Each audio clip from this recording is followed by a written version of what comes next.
Assalomu alaykum hammaga. So'ng Plus chempion mashinasini olib qolganmiz.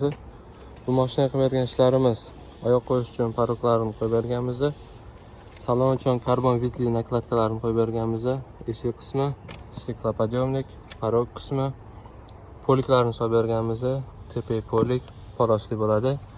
Pedal uchun nakladkalarni taqib berganmiz, karbon vitli. Sidinasi uchun nakladkalarni taqib berganmiz, podushkali.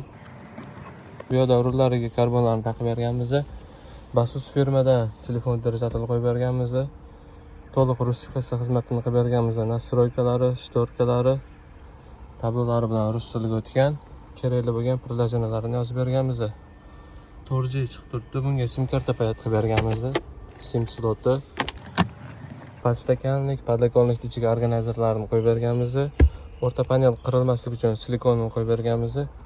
Pastki organayzer, orqa vozdуховод karbonlari, bagaj qismi. Bagaj uchun ham polik solib berganmiz, tepa polik. Bagaj sumka solib qo'yib berganmiz, monster lattalari bilan. Eshikga loyotmasligi uchun eshik brezgaklarini ham qo'yib berganmiz, ko'rishlar mumkin. Yopilganida ham xalaqit bermaydi, akkuratli turadi. Kimga shunaqa xizmatlarimiz kerak bo'lsa, aloqaga chiqsanglar, chiroyli qilib bitkazib beramiz.